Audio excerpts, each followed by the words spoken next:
सभी सनातनी और राष्ट्रवादी भाइयों को जय श्री राम। दोस्तों, आज हम बात करेंगे दिल्ली के पूर्व चीफ मिनिस्टर अरविंद केजरीवाल के बारे में, जिसे हम नटवरलाल और फर्जीवाल भी कहते हैं। दोस्तों, इतना फ्रॉड इंसान था ये, जिसकी पोल पट्टी अभी खुल रही है विधानसभा के अंदर में। इसके ऊपर में एफआईआर भी लॉन्च हो चुके हैं और दिल्ली पुलिस ने एफआईआर जो रजिस्टर की है वो दिल्ली कोर्ट के कहने के बाद में। आप सोचिए, आम इंसान ने एफआईआर नहीं करवाई है, ये करवाया है दोस्तों दिल्ली कोर्ट के आदेश पे। तो इसने अब ऐसा क्या कर दिया दोस्तों, जिसके पीछे अब भाई साहब के ऊपर में एफआईआर लग गई है। तो उसी पे हम चर्चा करेंगे। आप प्लीज लाइक कर दीजिए दोस्तों, और प्लीज सब्सक्राइब करिए इस चैनल को। नया चैनल है, आप लोगों की सपोर्ट की बहुत आवश्यकता है।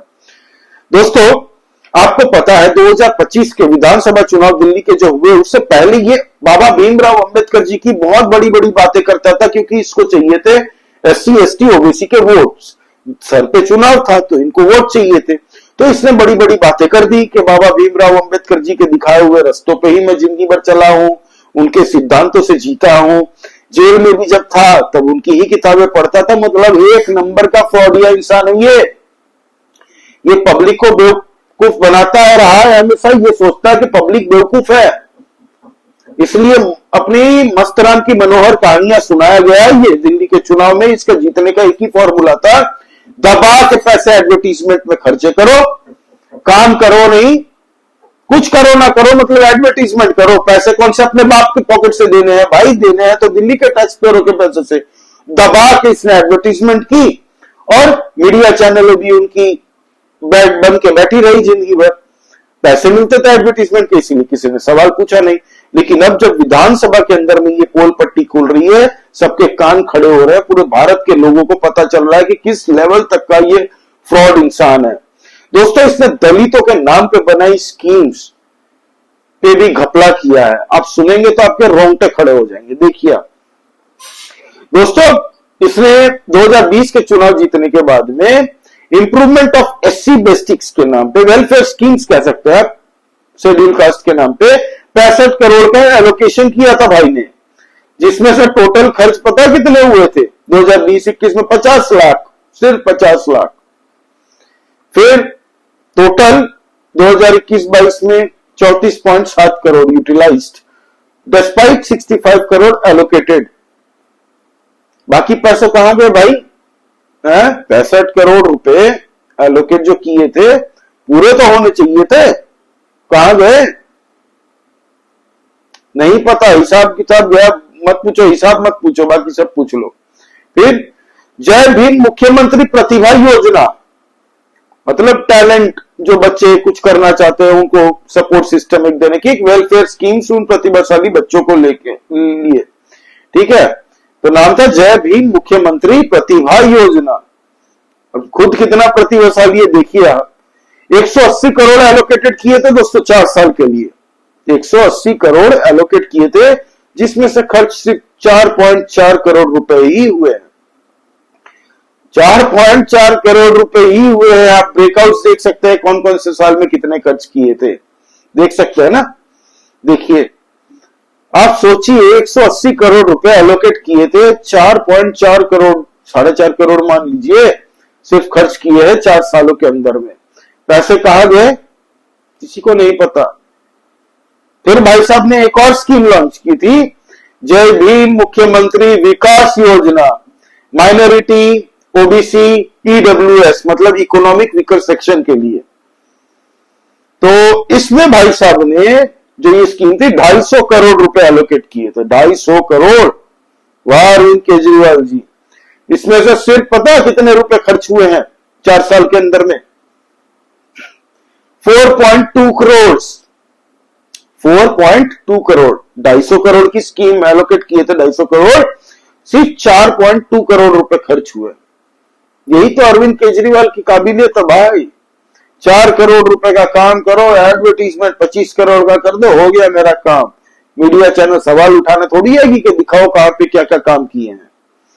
अब एक और स्कीम थी, मुख्यमंत्री विद्यार्थी प्रतिभा योजना। भाई शाबाश, नाम ऐसे ऐसे ये लोग लॉन्च करते हैं जैसे पूरे विश्व का अंदर रेवोल्यूशन लाने का जिम्मा खाली अरविंद केजरीवाल ने उठाया है।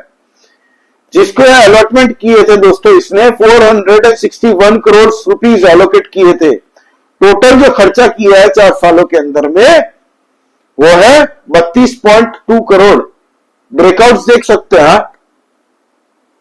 मतलब किस लेवल तक का ये फ्रॉड इंसान, भ्रष्टाचारी कह लो, ये अरविंद केजरीवाल और उसके साथियों पे एफआईआर लॉन्च हुई है। अब पूरी जांच होगी। अब इसके जो केस की सुनवाई आने वाली है दोस्तों, वो 18 अप्रैल को होने वाली है। 18 तारीख को इसकी सुनवाई होने वाली है। हजारों करोड़ रुपए इसने जो फंड थे दोस्तों दलितों के नाम पे, वो गायब हो गए। कहां गए नहीं पता। जादूगर है अरविंद केजरीवाल, आंकड़े जानता है। खुद बोलता है ना, इंटरव्यू में बोला था इसने कि मैं पढ़ा लिखा इंसान हूं, मुझे आंकड़ों की समझ है। तो ये आंकड़े का खेल है इसका। 10 करोड़ का अलॉटमेंट करके 10 लाख रुपए 20 लाख रुपए खर्च कर दो और बाकी के पैसे पड़े हैं, उसकी 2-4 करोड़ की एडवर्टीजमेंट कर दो। जिंदगी भर एडवर्टीजमेंट के चलते ही इसने दोस्तों चीफ मिनिस्टर बनके दोबारा जीत के आया था। ये इसने क्या कांड किए थे दोस्तों, कोई काम करो ना करो, एडवर्टीजमेंट दबा के करो ताकि मीडिया चैनल भी सवाल ना उठाए, मीडिया भी हमारी पालतू कुत्ता बनकर रहे। और जो पूरे दूसरे राज्यों में हम अपनी एडवर्टीजमेंट छपवाते हैं न्यूज़पेपर के माध्यम से, टीवी के चैनल से माध्यम से, तो अगर दिल्ली वासियों के कोई रिलेटिव बाहर से फोन करके बात करे, अरे वाह तुम तो नसीबदार हो, तुम्हें अरविंद केजरीवाल जैसा चीफ मिनिस्टर मिला, दिल्ली में इसने ये कर दिया, दिल्ली में वो कर दिया, हमें तमिलनाडु तक पता चल रहा है, गुजरात तक पता चल रहा है, वेस्ट बंगाल तक चल रहा है। भले दिल्ली वासी खुद मन में सोच रहे हो कि भाई ऐसा क्या कर दिया हम दिल्ली में, हमें नहीं पता, हमें बाहर से पता चलता है कि भाई इसने तो बहुत रुपए, करोड़ों रुपए बहा दिए दूसरे राज्यों में एडवर्टीजमेंट देने के लिए। सोचिए आप, न्यूयॉर्क टाइम्स में एडवर्टीजमेंट छपवा दिया था इसने कि दिल्ली की शिक्षा एजुकेशन सिस्टम पूरे वर्ल्ड में लागू होनी चाहिए। इतना बड़ा फ्रॉडिया दोस्तों। अब एफआईआर लॉन्च हो चुकी है, इसके खिलाफ अगर लड़ना है अरविंद केजरीवाल को, जाओ केस ठोक दो सुप्रीम कोर्ट में। अब 30-30, 40-40 करोड़ रुपए इसके पास नहीं होंगे ना अच्छे अच्छे वकील करने के लिए, क्योंकि जब ये मुख्यमंत्री था तब पैसे मिल जाते थे, दिल्ली के टैक्स पेयरों के पैसे ऐसे उड़ाता था जैसे पुराने जमाने के राजा लोग मुजरा देखने जाते थे और उड़ाते थे। अब तो पैसे नहीं है इसके पास। अब पैसे कौन देगा? भगवंत मान थोड़ी देगा, भगवंत मान थोड़ी देगा। अब तो पैसे खुद के पॉकेट से भरने पड़ेंगे अच्छा वकील करने में। तो अब दोस्तों ये माजरा हुआ। अब एडवर्टीजमेंट में ऐसी कई स्कीम्स है दोस्तों जिसके नाम पे एडवर्टीजमेंट कर दिए इसने, लेकिन वो स्कीम चालू ही नहीं हुई है दिल्ली के अंदर में। आप सोच सकते हैं, मतलब शादी के कार्ड छपवा के मैंने बांट दिए सब में, शादी किससे होनी है अभी तक कुछ पता ही नहीं है और शादी बाद में हुई भी नहीं। सोचिए आप, ये इस तरीके का फ्रॉड किया इस बंदे ने।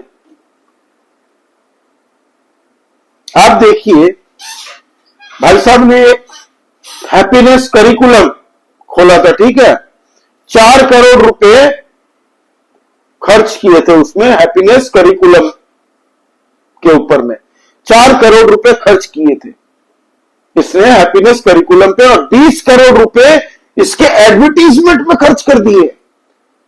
मतलब 4 करोड़ रुपए हैप्पीनेस करिकुलम पे खर्च किए हैं, उसकी एडवर्टीजमेंट कर दी भाई साहब 20 करोड़ रुपए खर्च कर दिए खाली उसी के एडवर्टीजमेंट में। और एक था दोस्तों करिकुलम जिसका नाम था देशभक्ति करिकुलम। खुद देखिए, ये आर्मी पे सवाल उठाता था, हमारे देश की फौज पे सवाल इसने उठाया था, और ये देशभक्ति करिकुलम नाम से इसने जो लॉन्च किया था उसमें इस भाई साहब ने खर्च किए थे कितने, 49 लाख रुपीस। देशभक्ति करिकुलम में दिल्ली की सरकार उस वक्त की जो थी अरविंद केजरीवाल की, इसने टोटल खर्च किए थे 49 लाख रुपीस। इसके अगेंस्ट में एडवर्टीजमेंट जो किया था, इसका प्रचार एडवर्टीजमेंट के अरविंद केजरीवाल ने ये फलाना कर दिया ढिकना कर दिया, 11 करोड़ रुपए 11 करोड़ रुपए एडवर्टीजमेंट में खर्च किया है। 49 लाख रुपीस जो खर्च किए थे देशभक्ति करिकुलम में, उसके पीछे उसके प्रचार में। किस हद तक दिल्ली को बर्बाद कर सकता है पूरे आम आदमी पार्टी, ये अब पता चल रहा भारत के लोगों को। सोचिए आप, 4 करोड़ रुपए खर्च किए, उसके अगेंस्ट 20 करोड़ का एडवर्टीजमेंट, 49 लाख रुपीस खर्च किए थे दोस्तों देशभक्ति करिकुलम में, उसके अगेंस्ट में 11 करोड़, ऑड इवन पे भी इसने 25-25 करोड़ रुपए दोस्तों खर्च किए ऑड इवन स्कीम जो गाड़ियों की लागू की थी ना, उस पे उसका प्रचार करने में। इस लेवल तक का फ्रॉडिया था। उसमें कितना कमीशन बन के आता था इसका किसी को नहीं पता अभी तक। दिल्ली की गवर्नमेंट की प्रॉपर्टियों पे अपने पार्टी का बैनर लगवा देता था, है हमने ये कर दिया, दिल्ली में इलेक्ट्रिसिटी मुफ्त बिजली, पूरी दिल्ली को सड़क साफ करवा दी। एक सड़क का काम होता था ना, उसके एडवर्टीजमेंट छपवाती थी। ये हाल था अरविंद केजरीवाल का। इसका कहना यही है, कुछ करो ना करो, एडवर्टीजमेंट दबा के करो, भले प्रोडक्ट में दम हो ना हो, एडवर्टीजमेंट पे फूंक दो। कई स्टार्टअप कंपनी इसी तरह फूंक जाती है ना, आपने तो देखा होगा कि एडवर्टीजमेंट इस तरीके से ये लोग करते हैं शुरू में कि उसमें एक मेजर चंक अमाउंट इनका चल जाता है, बाद में कंपनी बंद हो जाती है। वैसे ही हाल अरविंद केजरीवाल की पॉलिटिकल स्टार्टअप जो कही जाने वाली आम आदमी पार्टी है, वो भी इसी तरह बंद होगी और ये सब तिहाड़ ही तिहाड़ जाएंगे। अरविंद, अब देखिए अरविंद केजरीवाल, मनीष सिसोदिया, सत्येंद्र जैन, ये लोग कहा है सब पंजाब भाग गए। अब दिल्ली को देके गए हैं किसको? गर्दन हिला के बोलने वाली आतिशी मारलेना को। खाली गर्दन हिला हिला के बकवास करती रहती है, इसके पास पूछ ले देके एक ही सवाल है पूछने को दिल्ली भाजपा यूनिट से, क्या 2500 रुपए कब दोगे दिल्ली की महिलाओं को? अरे बेशर्मों में परसों दिन तुम्हारा पंजाब का बजट आया है, उसमें तुम लोगों ने महिलाओं को पैसे देने के लिए कुछ एलोकेशन नहीं किया। एटलीस्ट अभी चुन के ये 1 महीना हुआ दिल्ली में भाजपा की सरकार को, अभी से पूछने चालू कर दिए तुम लोग। अब तो शर्म कर लो। तुम्हारे पंजाब की सरकार 2022 में आई थी, 2025 का मार्च महीना खत्म होने आया, अब तक एक फुटी कौड़ी नहीं दी तुम लोगों ने वहां पे। किस मुंह से तुम लोग सवाल पूछते हो, किस मुंह से? और आतिशी मारलेना अपना प्रेस कॉन्फ्रेंस करके भाग जाती है विधानसभा के अंदर में जाके। ये विधानसभा चलने नहीं देना चाहती ताकि इसकी बेइज्जती ना हो। सीएजी की सारी रिपोर्ट जो विधानसभा के अंदर में ये पोल पट्टी खुल रही है ना दोस्तों, इससे मुंह बचाने के लिए ये लोग खेल करते हैं विधानसभा के अंदर में। और विजेंद्र गुप्ता जी तो बैठे ही है वहां पे, वो तो कह देते हैं भाई मार्शल बुलाओ, शांति से बैठना है तो बैठो, सुनो, कोई पॉइंट रखना है तो कायदे से रखो, कोई सवाल उठाना है तो कायदे से रखो। वो हल्ला मचाओगे, मार्शल रेडी है, पास में खड़ा है, उठा के फेंक दिए जाओगे पार्लियामेंट एरिया से। इन्होंने तो भाई वही किया था। तब भाजपा के शुरुआत में 3 ही एमएलए थे, फिर 8 आए, अब जाके भाजपा जीत गई ये पूरी मेजोरिटी के साथ में। अब भाजपा भी वही कर रही है और ऐसा ही इन लोगों के साथ ट्रीटमेंट करना चाहिए, ऐसा ही ट्रीटमेंट करना चाहिए। ये आम आदमी पार्टी जैसी भ्रष्ट फर्जी पार्टी दोस्तों भारत की पॉलिटिक्स में काला धब्बा है। पंजाब के अंदर भी एंटी इनकम्बेंसी इसीलिए इतनी हद तक बढ़ चुकी है कि आज के दिन में चुनाव हो जाए तो इनका सुपड़ा साफ हो जाए पंजाब से भी। दोस्तों इसके ऊपर में भाई misuse of public property, misuse of government funds, ये सब सेक्शन पे लगेंगे एफआईआर जो लगा। अब दोस्तों सोचिए आप, दिल्ली के राउज एवेन्यू कोर्ट ने जब ऑर्डर दिया है दिल्ली पुलिस को, तो कुछ तो कोर्ट ने पाया होगा भाई। इस लेवल तक मैंने आपको अभी तक यही तो बताया। तो कर्मा कभी अपना एड्रेस नहीं भूलता, ये सनातनियों की एक कहावत, ये हम लोग कर्मा पे बहुत मानते हैं ना। ये पूरे तिहाड़ी फिर जेल जाएंगे दोस्तों, हर एक केस में ये फंसेंगे, इसलिए इन्होंने सीएजी की एक भी रिपोर्ट पास नहीं होने दी थी। इस लेवल तक का भ्रष्टाचार हुआ। और खैर ये 1000-1500 करोड़ का तो स्कैम दोस्तों अब छोटा लगने लग गया है। डीटीसी बस का जब से आंकड़ा है ना, सबके कान खड़े हो गए। ये 1-2 हजार के नहीं दोस्तों, 2-3-5 हजार करोड़ की नहीं है, 30-30, 35-35 तक पहुंच गया ये 1000 करोड़ तक का स्कैम, जिसकी जांच अब चालू होगी तब पता चलेगा। अभी तो जल बोर्ड सबका बाप आने वाला है, जल बोर्ड, इलेक्ट्रिसिटी बोर्ड, इस सबका, तब देखिएगा क्या हाल होता है इनका। तो इस हद तक लूटा है दोस्तों दिल्ली को। तो नटवर लाल फिर से प्रॉब्लम में आ गया है दोस्तों।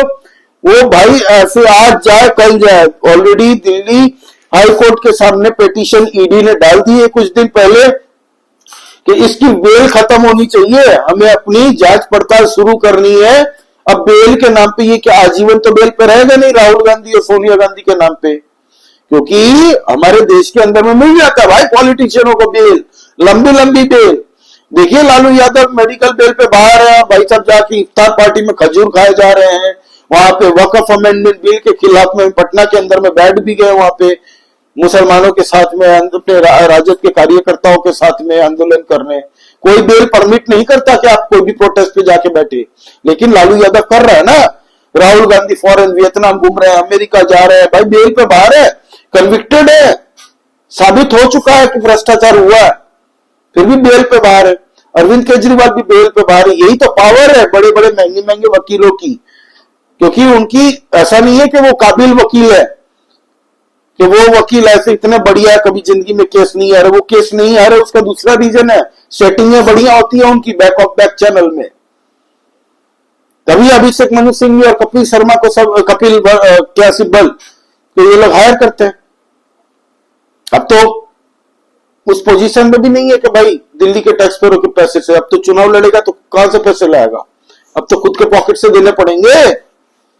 तो इसीलिए अर्जी लग चुकी है दिल्ली हाई कोर्ट में, ईडी के द्वारा पिटीशन फाइल हो चुकी है कि अब इसकी बेल खत्म कीजिए, हमें जांच आगे बढ़ाना है, हमारे पास विटनेस पड़े हुए हैं, सबूत भी हमारे पास अवेलेबल है।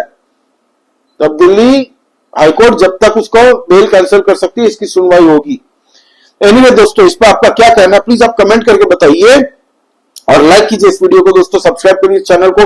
नया चैनल हम लोग इंटरनल पॉलिटिक्स डिस्कस करते रहते हैं। आज बहुत जबरदस्त वीडियो मैंने बनाई थी सुबह में, अमित शाह जी ने जो लोकसभा के अंदर में ये इमिग्रेशन बिल के ऊपर भाषण दिया और टीएमसी के ऊपर में पूरे एक्सपोज किया टीएमसी पार्टी को कि किस तरीके से इलीगल बांग्लादेशी बंगाल के अंदर में घुसते हैं, तो वो वीडियो भी आप चेकआउट कर सकते हैं दोस्तों। तो जय श्री राम, सभी सनातनी और राष्ट्रवादी भाइयों को जय हिंद, वंदे मातरम।